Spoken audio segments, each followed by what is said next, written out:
출간과 함께 베스트셀러 1위, 해외에서도 쏟아지는 호평, 신드롬을 일으킨 책이 있습니다. 강하준의 그들이 말하지 않는 23가지, 책 읽는 밤이 선택한 오늘의 책입니다. 성신여대 강석훈 교수, 복지국가 소사이어티 정승일 위원, 현대경제연구원 한상환 상무, 고려대 김윤태 교수, 그리고 열혈 독자가 함께합니다. 그때를 아시나요? 볼거리, 먹을거리가 늘 고팠던 시절이었죠. 영원한 우선 소령부터 궁승도는 추억의 도시락까지 7, 80년대 삶과 낭만의 이야기를 담은 책, 우리들의 행복했던 순간들과 함께 저자 김호경과 만나봅니다. 이번에 책과 함께하는 시간, 책 읽는 밤, 지금 시작합니다.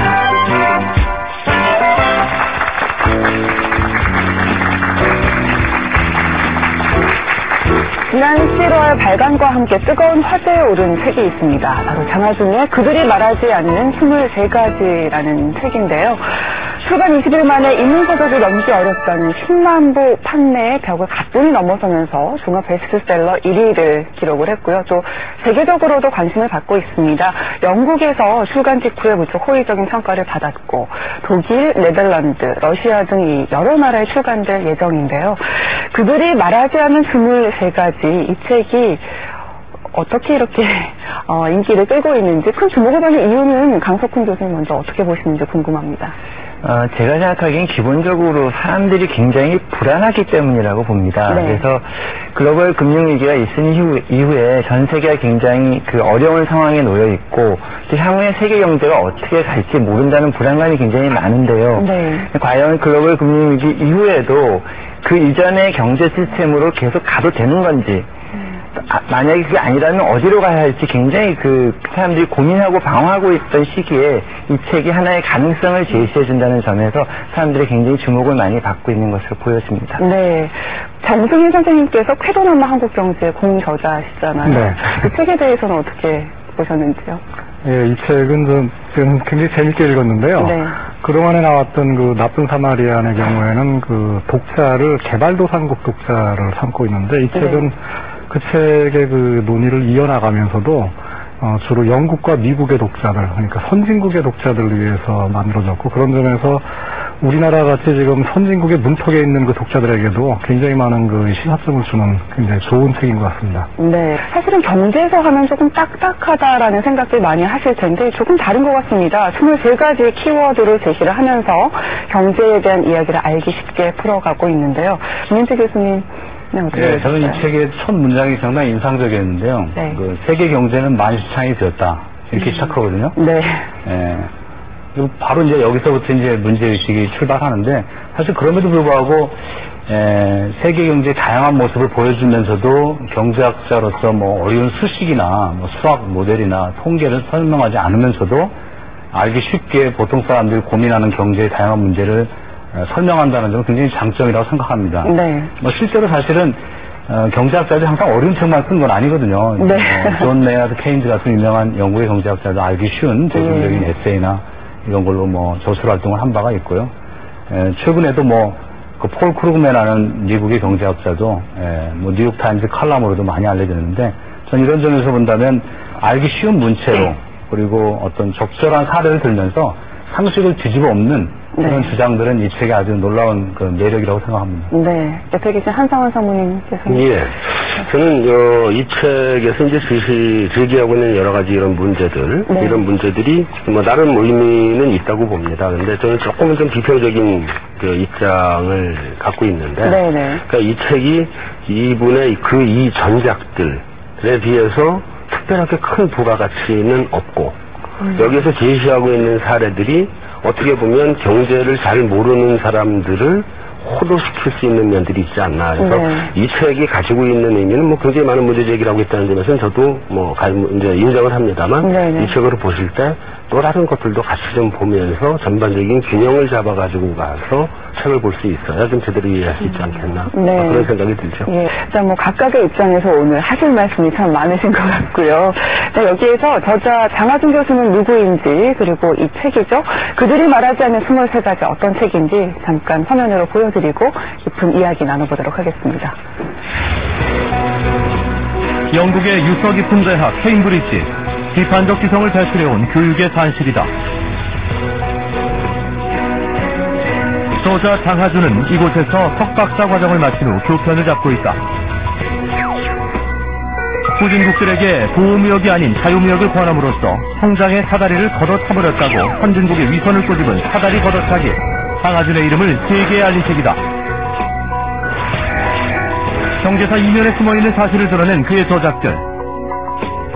50여만 명이 읽은 나쁜 사마리아인들은 스테디셀러로 자리매긴 했다. 지난 10월 말에 열린 출간기념회, 저자 장하준과 그의 새 책에 뜨거운 관심이 집중됐다. 화제의 저자 장하준, 이번엔 어떤 얘기를 들려줄까? 기본 원리하고 기본적인 사실들을 알면 그 다음에는 어떤 정책을 해야 된다. 그런 거를 충분히 그 경제 전문가가 아니라도 얘기를 할 수가 있는 거죠. 그런 의미에서 이번 책들이 여러분 갖고 계시는 어떤 경제학에 대한 막연한 두려움 같은 거를 떨쳐버리는데 좀 도움이 됐으면 하는 생각입니다. 장하준의 신작, 그들이 말하지 않는 23가지. 자유주의 시장 원리가 주도해온 지난 30년 동안 얘기되지 않은 사실들을 알려주는 책이다.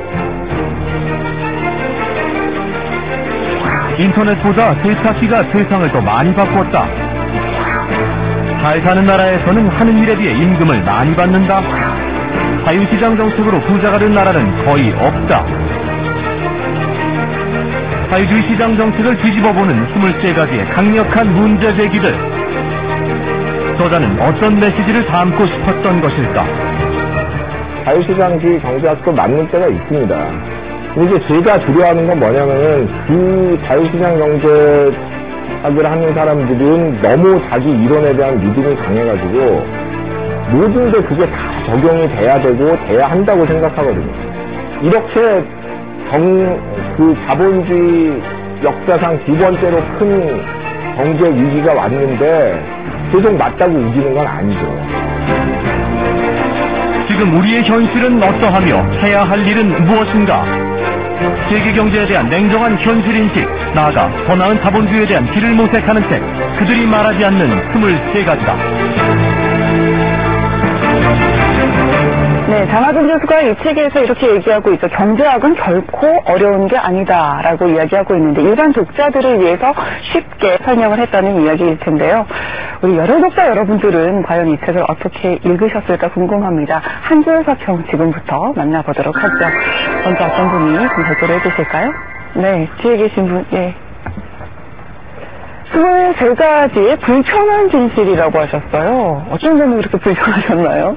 네. 네, 이 책에서는 장하준 작가가 23가지의 불편한 진실에 대해서 잘 서술하고 있는데요. 네. 불편한 진실이라는 게 뭐냐면은 저희가 다 알고는 있지만 쉽게 받아들일 수 없는 진실에 대한 것을 말하는 것인데요. 네. 저희가 생각하기에 신자유주의와 자본주의 체제는 되게 유익하고 절대적으로 옳다고 생각하고 있는데 이 책에서는 그렇지 않다고 말하고 있습니다. 네. 그러니까 신자유주의를 통해서 개도국가 선진국과의 경쟁을 어린아이와 그리고 어른들의 경쟁이라고 말하고 있는데요.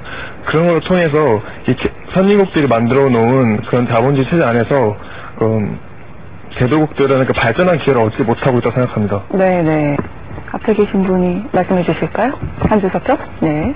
역설적이게도 신자유주의를 더 잘 이해하게 됐다라고 하셨어요. 예. 네.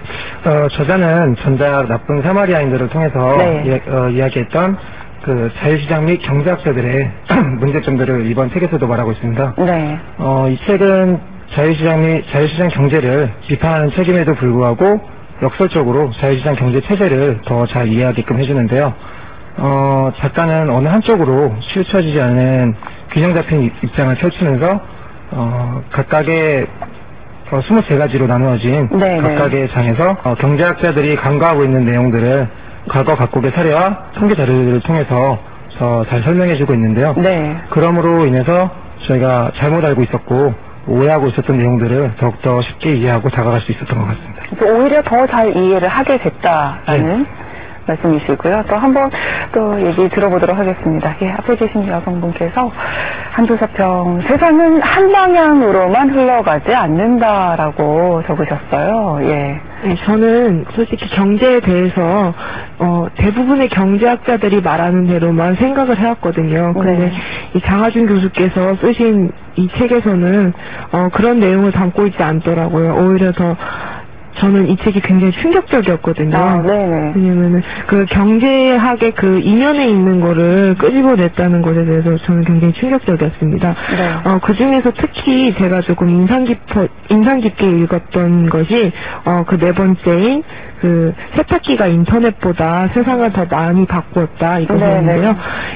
이 부분에서는 그 저자인 장하준 교수가 미국과 영국이 그 인터넷을 중요시하고 제조업을 등한시하는 바람에 자국의 경제를 약화시켰다는 그런 내용이 나와요. 근데 저는 이런 것을 보면서 경제는 대부분의 경제학자들이 말하는 대로만, 그러니까 굳이 한 방향으로만 흘러가지 않는다는 것을 느끼게 되었습니다. 네, 한조사평 이야기 들어보면 조금 많은 생각할 거리를 오히려 던져준 책이 아닌가 싶은데요. 이제 패널 여러분들과 자리로 돌아가서 또 심도 깊은 이야기 나눠보도록 하겠습니다. 여러 독자분들도 많이 이제 예를 들어주셨지만 이 책의 가장 큰 특징이 일반적으로 우리가 옳다고 알고 있는 어떤 상식들을 뒤집는 데 있는데요.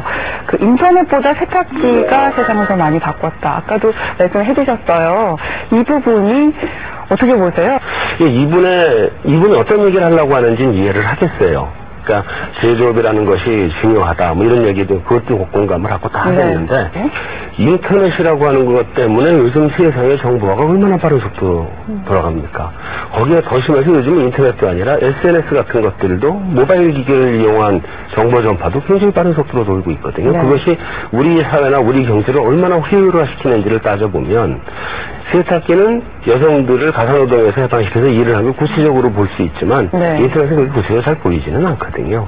그 두 가지를 서로 이렇게 비교하면서 어느 한쪽이 일방적으로 우위에 있는 것처럼 이야기하는 거는 적절하지 않은 거 아니냐 이렇게 보여집니다. 사실상 너무 지나치게 인터넷을 이용하는 기업에 대해서 과대평가가 돼서 미국도 한때 닷컴 버블이라는 게 있었습니다. 닷컴이 들어가는 회사는 다 주식을 마구 사서 거품이 일어나는 현상이 있었는데 저는 그런 점에서 본다면 일정하게 제조보다도 오히려 인터넷 기업이 더 중요하다. 그리고 미래의 성장 동력은 바로 다 인터넷 기술을 이용하는 것이어야 된다. 이런 생각들이 좀 과장됐다는 것에 대해서 경고를 하는 것이지 인터넷이 앞으로 뭐 우리 경제에 뭐 무의미하다든지 인터넷이 의미가 없다. 그런 것은 아니라고 봅니다. 그래서 너무 한쪽 균형의 추가 인식이 한쪽으로 쏠리는 것에 대해서 조금 더 다시 한번 역사를 돌이켜본다면 인터넷에 대한 정보의 변화 속도가 옛날 그 범선이라든지 기선으로 전달하다가 전보를 통해서 전달하는 속도에 그 줄어드는 그 비율에 비해서 그다지 높지 않기 때문에 우리가 여기에 지나치게 경제 정책을 입안할 때 잘못된 판단하는 근거가 돼서는 안 된다. 이런 경고로서는 저는 상당히 정책 기관자들에게도 설득력 있는 지적이라고 생각이 듭니다.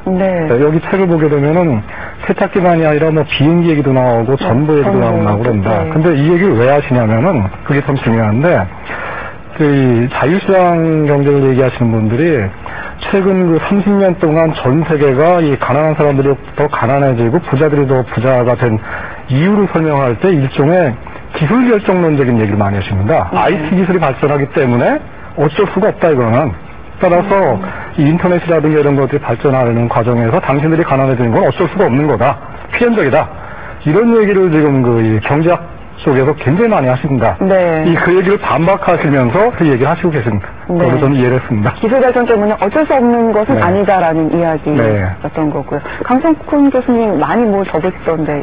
일단 그 IT 기술의 발전이 어떤 그 사람들의 IT를 잘 활용하시는 분과 잘 못 활용하시는 분들의 격차를 좀 벌리는 성향은 있습니다. 그렇지만 그게 영원히 치유될 수 없는 그런 것들이 아니라고 저는 생각하고요.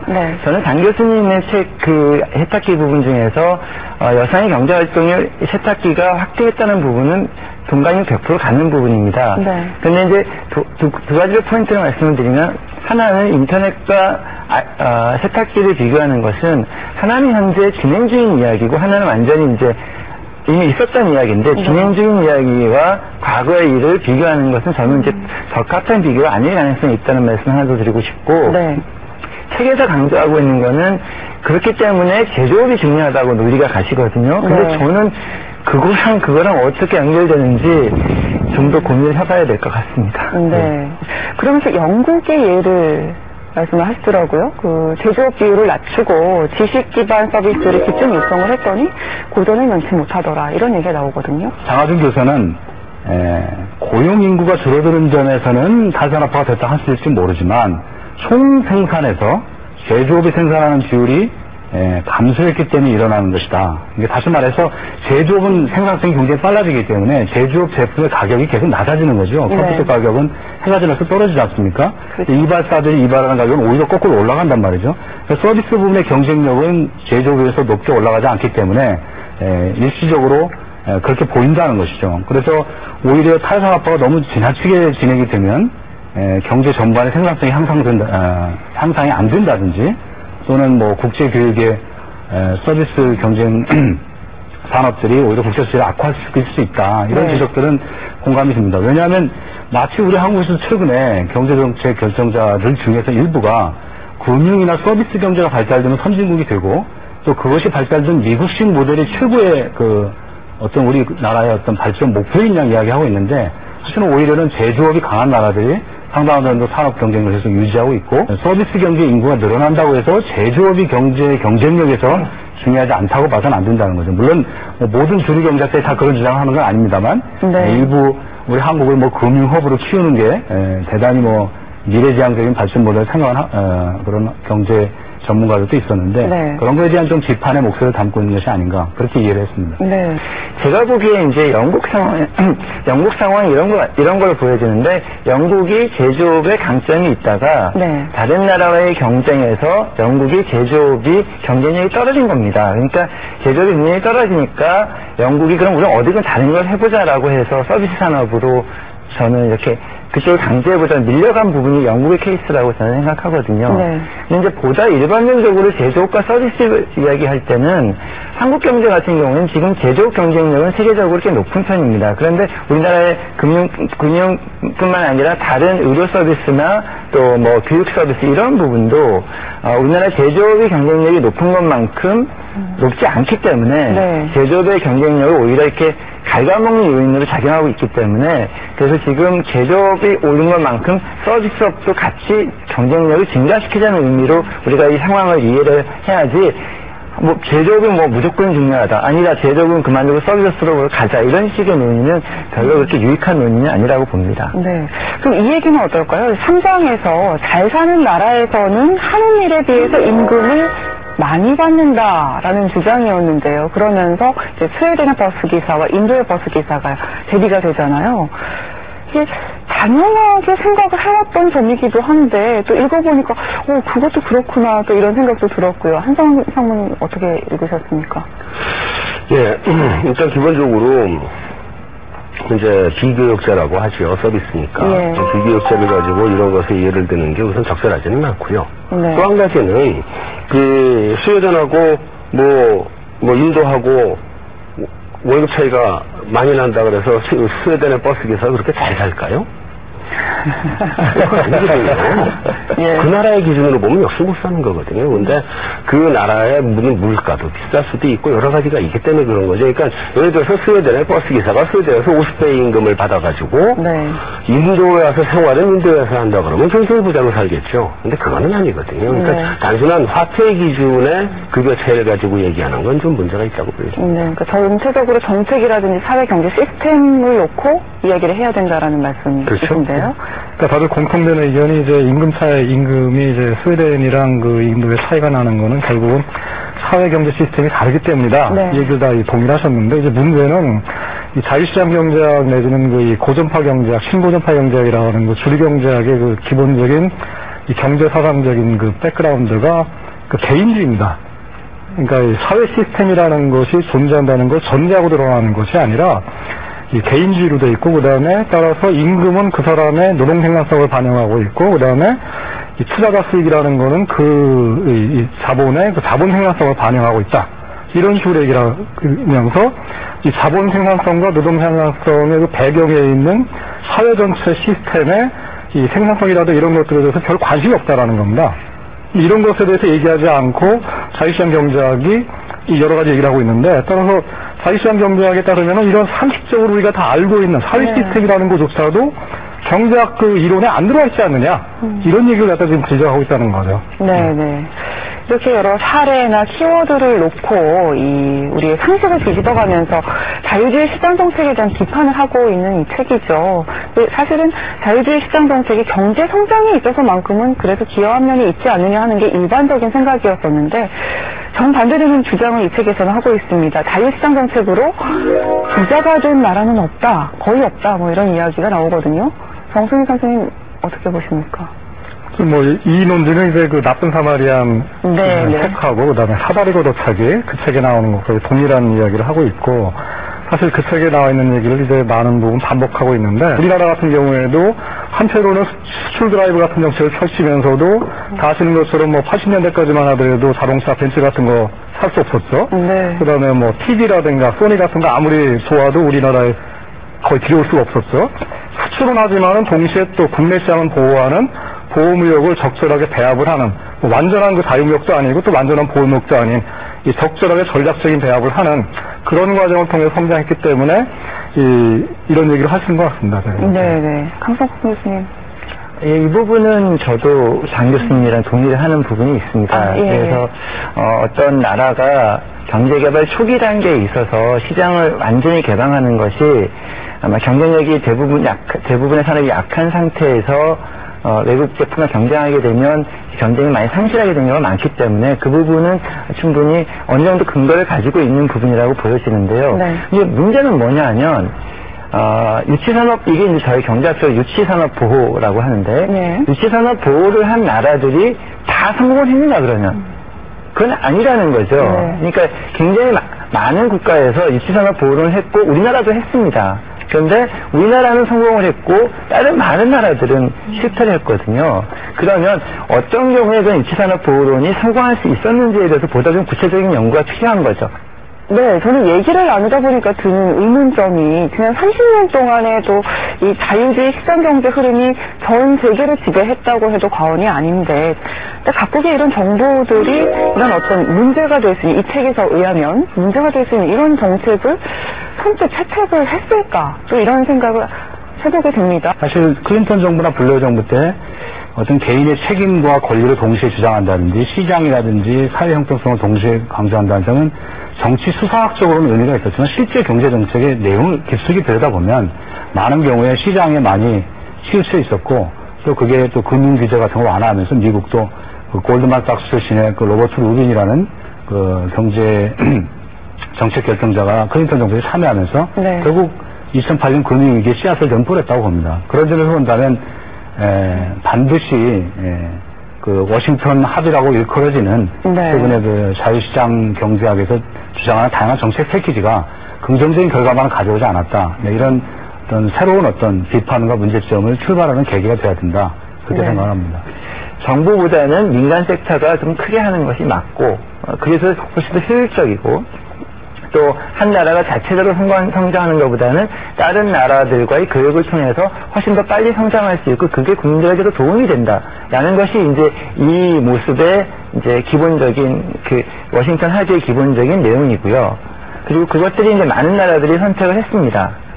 그리고 장혜정 교수께서는 여러 가지 데이터를 보여주셨지만, 제가 아는 데이터로는 지난 한 30년간이 세계 경제에서 유례 없는 경제 성장을 달성했던 그런 기간이기도 합니다. 그래서 이런 것들이 그러한 데 기여했다라고 저는 생각되는데, 다만 약간의 특성이 있는 부분은 금융 분야는 좀 특성이 있는 것으로 보여집니다. 그래서 금융 분야가 이제 최근에 굉장히 많이 커짐으로 해서 이제 소위 말하는 꼬리가 몸통을 흔든다라는 부분에서, 금융 분야에서는 그런 원칙이 적용됐을 때 예기치 않은 부작용을 줄 수 있다라는 걸 이번에 금융위기가 가르쳐준 게 아닌가 싶고, 근본적으로 말씀드린 것이 개인이 정부보다 더 돈을 잘 쓸 수 있고 그 효율적으로 쓸 수 있다는 부분은 뭐 시간이 지남에 따라서 그렇게 변화하는 그런 내용이라고 생각되진 않아요. 네. 그래서 아마 그 2008년 금융위기가 없었다면 이 책의 주장이 이렇게까지 관심을 끌지 않았을지도 모르겠다라는 생각도 들었는데요.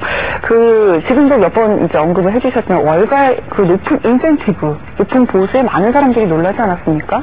거기에다가 책에 나온 바에 의하면 이 미국 기업이죠. GM이 선봉에 섰던 주주가치 극대화 원칙도 재검토해야 된다고 이렇게 비판을 하고 있거든요. 한상원 사모님께서 하실 말씀 있으시죠? 예, 미국식의 이제 주주자본주의, 그러니까 주주가치만 극대화하고, 그다음에 이제 기업의 이해관계자들에 대해서는 가치를 극대화하지 않는 이런 형태의 자본주의에 문제가 있는 건 사실입니다. 사실인데, 이분이 여기서 이제 GM이 망한 이유를 설명을 하면서 이제 그 사례를 들었거든요. 네. 그러니까 GM의 경영자들이 주주들한테 높은 배당을 하기 위해서 노동자들 쥐어짜고, 다음에 자기들 월급 많이 받고, 그래서 미래 투자를 안 하고, 당장 실적을 내야 되니까요. 네. 그래서 이제 GM이 망했다라는 주장이거든요. GM이 망한 이유는 그것 때문에 망하지 않았어요. GM이 근로자들한테 지급한 시간당 임금이 72불인가 73달러인가 그렇습니다. 토요타가 받는 게 한 40달러 정도 받아요. 근데 GM의 근로자들이 실제로 받아가는 돈은 40달러가 안 됩니다. 나머지 한 40달러가 어디로 갔느냐?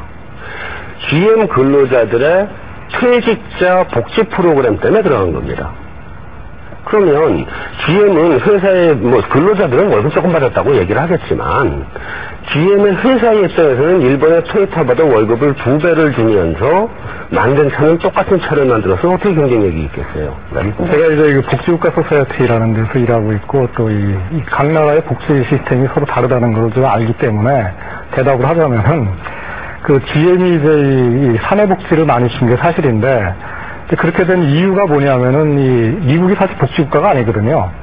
그리고 이 GM이라든가 포드라든가 이런 대기업에 들어가서 있어야지만 의료보험도 되고 그다음에 퇴직연금도 나오고 이런 프로그램들이 많아요. 그 과정에서 이제 방금 전에 얘기하시는 게 이제 일부 타락하긴 한 게 왜냐하면 미국의 가장 크고 센 노조가 자동차 노조인데 이 자동차 노조와의 협조 과정에서 노사 단체 협약 과정에서 GM이 양보를 해서 퇴직자연금을 좀 후하게 주는 게 사실입니다. 근데 사실 그게 있었다고 그런 협약을 맺은 거는 이미 10년이 넘은 건데 그리고 또 그런 비슷한 협약을 GM만 맺은 것이 아니라 제너럴 일렉트릭도 맺었고 그다음에 포드도 맺었고 크라이슬러도 다 맺었습니다. 네. 근데 왜 하필이면 GM이 망했냐 이거죠. 그럼 GM이 그동안 10년간 어떤 식으로 장사를 했냐면은 좋은 차를 만들기보다는 GM 캐탈이라고 하는 이 금융회사를 만들어가지고 뭔가 금융 쪽으로 좀 더 자동차업에서 좀 멀어지는 그런 쪽으로 갖고 그 과정에서 굉장히 단기적으로 수익을 굉장히 많이 냈는데 하지만 장기적으로 봤을 때는 자동차 기업의 핵심 역량이 자동차를 제대로 만드는 것인데 네. 이것을 하지 않았기 때문에 결국에는 이 여러 가지 사정이 안 좋아지는 그런 식의 설명을 대부분 많이 합니다. 네. 그렇기 때문에 이걸 갖다 수용을 해서 자은님은 이런 얘기를 하고 있는 거고 그리고 이렇게 그러니까 원래 핵심적인 사업을 하지 않고 금융이라고 하는 보다 더 빨리 돈을 벌 수 있는 쪽에 하게 된 동기는 바로 이 주주가치 압력이라는 거. 빨리 그냥 돈을 벌어서 이 주가를 올려야 되는 그런 압력이 뒤에 작용하고 있다는 거죠. 네. 다른 쪽으로 관심을 돌렸기 때문에 이런 실패할 수밖에 없었다라고 GM이 말씀해 주셨는데 강 교수님. 네. 글쎄요. 장 교수님께서 하신 말씀이 전혀 일리가 없는 건 아니지만 몇 가지는 생각해 볼 수가 있는데 장 교수께서는 이 책에서 항상 주장하시기를 투자자들은 굉장히 근시안적이다. 단기만의 이익만을 추구한다. 그렇기 때문에 경영자도 단기간의 이익만을 추구하고 그렇기 때문에 이건 지속 가능하지 않다. 이렇게 말씀을 하시는데요.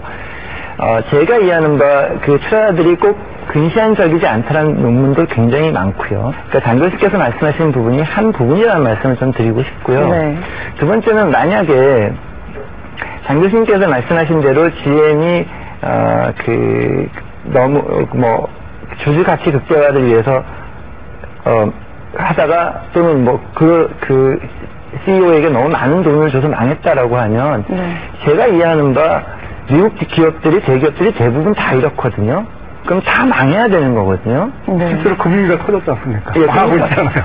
미국 기업이 다 망했다는 소리는 못 들어봤는데 저는? 아니, 골드만삭스라든가 이런데 지금 괜히 이 정부가 구제금융으로 다 살아난 기업들인데. 아, 이게 그렇지만 미국에 있는 기업들이 다 망한 건 아니지 않습니까? 아, 금융위기가 터졌을 때 모든 기업이 한꺼번에 같은 날짜에 망하지는 않습니다. 그러면 앞으로 5년에 다 망하는 거가 미국이? 네, 그건 아닌 것 같고요. 한국에서도 지금 미국식의 시스템이 한국에 도입하는 게 맞느냐 안 맞느냐 논란이 많이 있습니다. 네, 사실 네. 미국식의 이 시스템은 어떤 효과가 있냐 하면 그 주주가 특자 말고 이 CEO들 돈을 많이 주는 이유는 사실은 경제학적 이론이랑 좀 다른데 CEO가 그만큼 기여를 하냐의 문제라기보다는 네. 자기가 그 위치에 올라가면 저렇게 많은 돈을 받는구나라고 그 밑에 수만 명이 그 인센티브가 가지고 열심히 일하고 하는, 일하게 하고자 하는 그런 요인들이 있거든요. 이제 네. 그런 부분도 하나 있고, 만약에 또 한국에서 지금 일부 기업들이 미국식으로 이렇게 과거에는 CEO들에게 그렇게 많이 안 주다 지금 막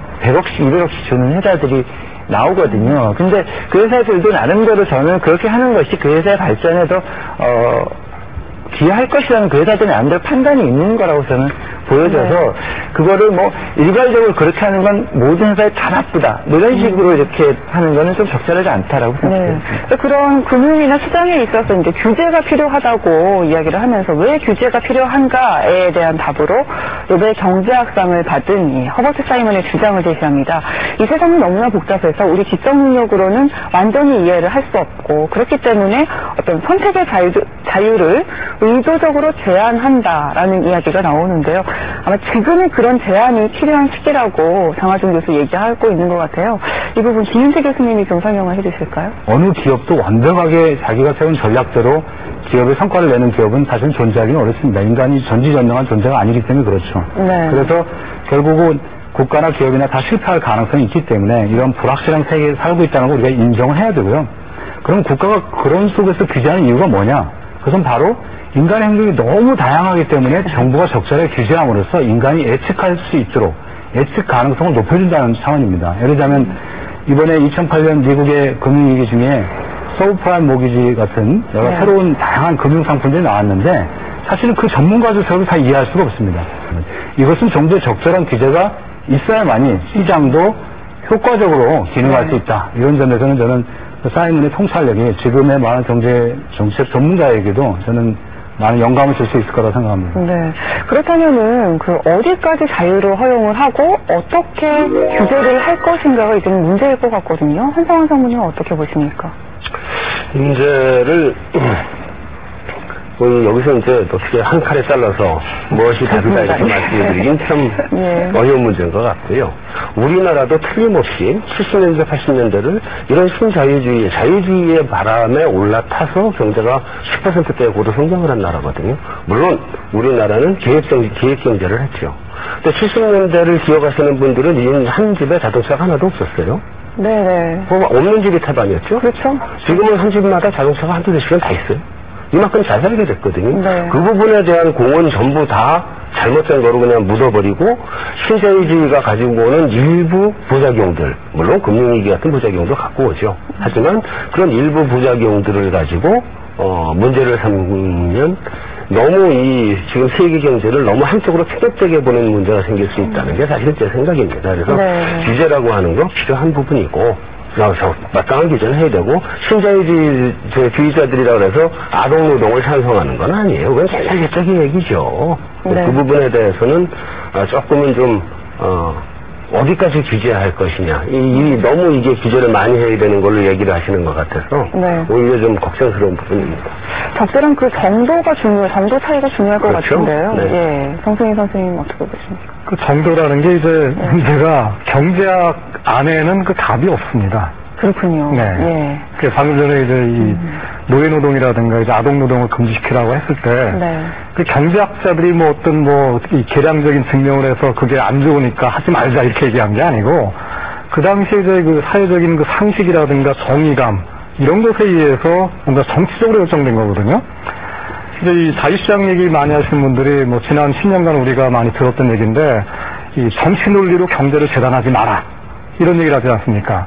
실제로는 경제 문제를 정치 논리로 재단할 수밖에 없는 것이 이 많은 경우에 이 가령 예를 들어서 지금 청년분들이 취업이 잘 안 되고 있지 않습니까? 네네. 이게 경제 문제인데 이걸 어떻게 이 정치인들, 대통령이라든가 국회의원들이 나 몰라라 하면은 여러분들이 가만히 있겠습니까? 우리가 한 나라에 살고 있고 더군다나 이 전 세계 하나의 공동체로 이루고 있고 나의 이 행사라는 것이 나 하나만이 아니라 이 인류 공동체라든가 국가 공동체 전체에 영향을 미치고 있기 때문에 이 말하자면은 이 공동의 공동체 속에서 공동의 결정이 유지될 수밖에 없고 그 과정에서 뭔가 이 빈부격차가 너무 심해지고 취업자가 너무 많아져가지고 이게 그 개인들에게 좀 큰 문제가 되고 더군다나 이 사회 시스템 전체가 굉장히 비효율적으로 돌아간다. 그럼 뭔가 정부가 규제를 할 수밖에 없는 거죠.